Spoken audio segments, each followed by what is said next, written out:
Assalamualaikum warahmatullahi wabarakatuh. Perkenalkan, nama saya Nafira Telesari, NIM 3150 18091, kelas mengikuti Teaching B. Berikut adalah video tentang keterampilan mengajar dalam menjelaskan. Pada pertemuan minggu yang lalu, kita telah mempelajari pengertian tentang akhlak dan jenis-jenisnya. Pada kesempatan kali ini, kita akan belajar tentang salah satu sifat terpuji, yaitu sifat sabar. Seringkali kita selalu mendengar kata-kata sabar dalam kehidupan kita sehari-hari. Nah, lalu apa saja sih sebenarnya pengertian dari sifat sabar? Ada yang tahu?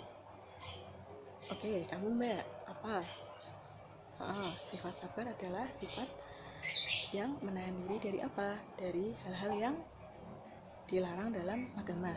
Iya, benar sekali seperti yang telah teman kalian sampaikan tadi, bahwa sifat sabar ini adalah sifat menahan diri dari hal-hal yang dilarang dalam agama, menahan diri dari hawa nafsu. Hawa nafsu di sini itu hawa nafsu dari yang sifatnya itu mengarah pada hal keburukan, yang mana itu dilarang dalam agama. Nah, lalu mengapa ibaratnya kita disuruh untuk bersikap sabar? Dalil Al-Quran, yaitu Quran surat Al-Baqarah ayat 153. A'udzubillahi minasyaitonirrajim. Bismillahirrahmanirrahim. Ya ayyuhalladzina amanu sta'inu bis-sabri was-shalah. Innallaha ma'as-sabirin. Artinya, wahai orang-orang yang beriman, mintalah pertolongan kepada Allah dengan sabar dan sholat. Sesungguhnya Allah bersama orang-orang yang sabar. Dari dalil di atas dapat kita tarik bahwa ibaratnya begitu mulianya orang-orang yang sabar. Bahkan Allah sampai selalu bersama dengan orang-orang yang sabar. Dan orang-orang yang sabar ini juga mendapatkan pahala yang tak terbatas. Mengapa mendapatkan pahala yang tak terbatas?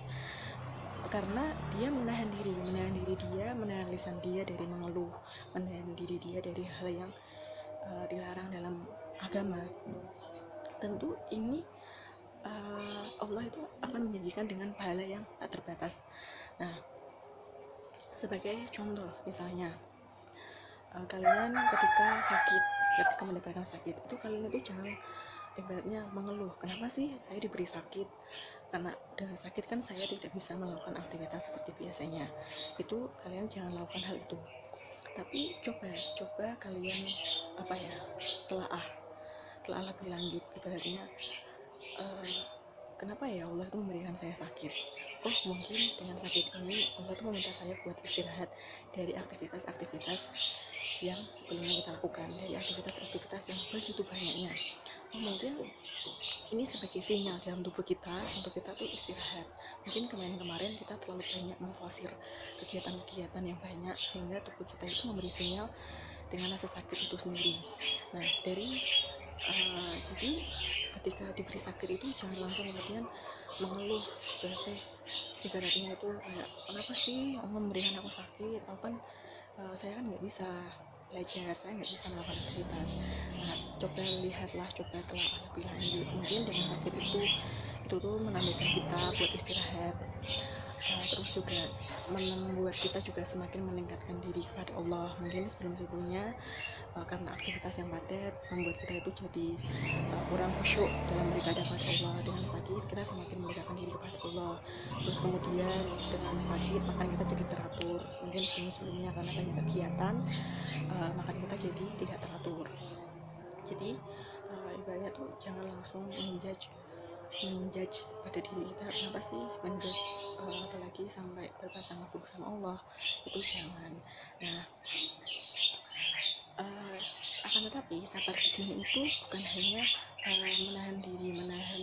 bukan hanya ibaratnya itu kita kayak yaudah pasrah aja biasanya, tapi kita juga ada usaha yang lebih baik untuk nantinya kita buat kedepannya. Jadi misalnya tadi sakit tadi ya, itu kita jangan ibaratnya misal sakit terus kita yaudah terima aja kayak gitu. Enggak, kita juga ada usahanya apa, kita berobat ke dokter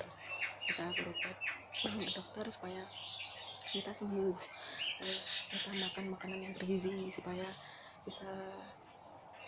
bisa cepat sembuh, terus kita kemudian istirahat yang cukup supaya sakit kita segera menghilang. Jadi tidak ibaratnya itu kita bersifat pasrah atau berpangku tangan saja, akan tapi ada usaha bagaimana untuk nantinya itu kita kedepannya itu menjadi lebih baik.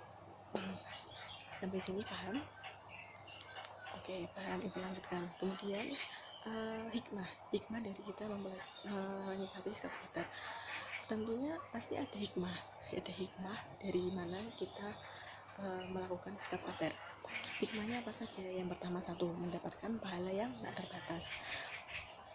Kenapa? Karena orang sabar itu kan dia mampu menahan diri, menahan amarah, menahan hawa nafsunya. Jadi dari hal yang itu tadi itu dilarang dalam agama. Nah, dengan dia bersabar, dia bisa menjadi ibaratnya itu bisa menahan dirinya, bisa menahan hal tersebut, sehingga inilah yang kemudian mendapatkan sesuai dengan janji Allah, mendapatkan pahala yang tak terbatas. Yang kedua, terhindar dari sifat pemarah. Orang yang sabar itu kan dia bisa menahan amarahnya, dia bisa menahan emosinya, jadi dia terhindar dari sifat pemarah. Jadi misal ketika ada yang menyulut emosi dia itu tidak cepat marah atau tidak mudah tersinggung, tapi dia lihat dari sudut pandang mana dan kemudian dicari solusinya. Yang ketiga, membuat dia itu menjadi pribadi yang menghargai sebuah proses. Jadi orang yang sabar itu kan dia ibaratnya menghargai sebuah proses. Jadi misalnya dia mendapatkan suatu hal, kemudian misalnya begini, misalnya kalian udah berusaha, kemudian hasilnya mungkin tidak sesuai dengan apa yang kalian inginkan.